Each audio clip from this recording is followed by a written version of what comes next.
Welcome to CATEX TV. My name is Frank Fortunato. Today is Thursday, September 6, 2012. Yesterday afternoon, there was a very strong magnitude 7.6 earthquake in Central America. Hit northern Costa Rica. No deaths have been reported. A tsunami warning, which was issued almost immediately, was lifted. A similar earthquake of about the same strength struck that area in 1991, killing 47 people. The country's government said that when the tsunami warning was issued, about, quote, half the population, mostly foreigners who go online, decided to leave their homes for a short period of time before they came back. Catastrophe modeler AIR said that the predominant construction type there for insured buildings was such that there was not expected to be significant damage. Meanwhile, Bermuda is right now still in the eye of Hurricane Leslie, which is expected to hit the island over the weekend with winds of about 110 miles per hour. After it hits Bermuda, it's going to head toward Newfoundland.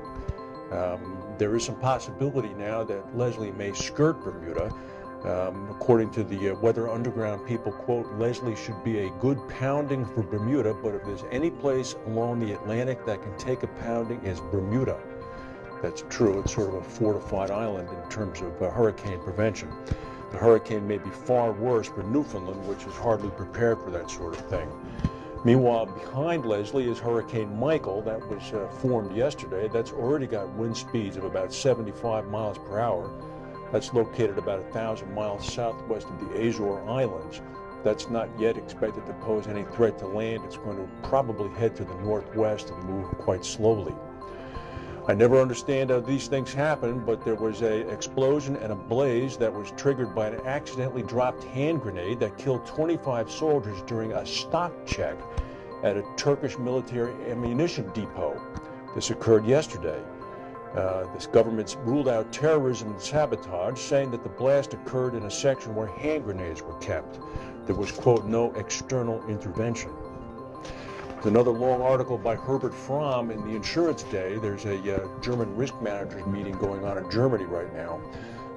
Mr. Fromm observed that German industrial companies, i.e. German Fortune 500 equivalents, are deeply unhappy about the way insurers handle new risks. One of the quotes that came from one of the risk managers at energy giant E.ON, if more and more risks have to be borne by our own balance sheets, we might as well bear more. He went on to say the risk environment is constantly changing and assuming new dimensions.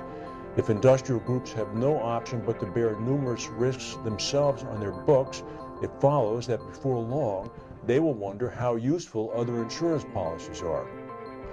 This same risk manager from E.ON went on to say, insurance cover available for many risks increasingly reminds him of Swiss cheese full of holes. Quote, customers will no longer buy the cheese if there are more holes than cheese. He was mainly talking about business interruption insurance, which was prompted by the Icelandic volcano 18 months ago that closed European airspace, that forced many companies to wait for parts to arrive and subsequent delays in production.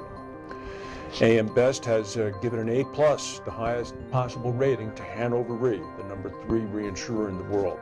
They pointed to the German reinsurers' consistently good earnings despite challenging times. Meanwhile, in Bermuda, Paula Cox, the Prime Minister, is going to be introducing none other than former U.S. President Bill Clinton at a major U.S. Middle Eastern business conference next week.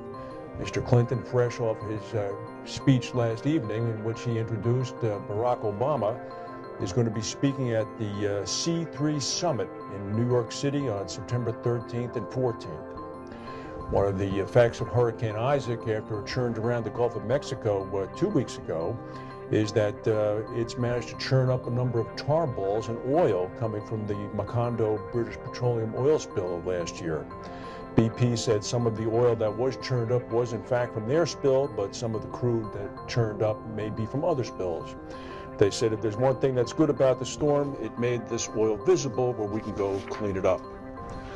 Well, we're having a presidential election in the United States now. It never fails to amaze me what Vladimir Putin does, who ran for president and won in a contested election not long ago in Russia. Yesterday, Mr. Putin flew a motorized hang glider to lead a flock of young Siberian white cranes in flight, a characteristic stunt for Russia's action man, animal-loving president. He was, believe this is true, dressed in a white costume, the president was, meant to imitate an adult crane. Putin was taking part in a project to teach the endangered birds who were raised in captivity to follow the aircraft on their southern migration to Central Asia. It follows a series of action adventures for which Putin has become alternately notorious and beloved, from flying a fighter jet to riding a horse bare-chested. There's a picture or two of this on the internet. It shows him clad in a white outfit, like a white Batman, hanging suspended from a hang glider, leading a flock of Siberian cranes eastward. Well, I don't think we're going to see that in an American presidential campaign ad anytime soon, with President Obama or former Governor Romney doing the same. That's the news for today. If we have any breaking news, we'll come back and tell you. Thank you for watching, and we'll see you tomorrow.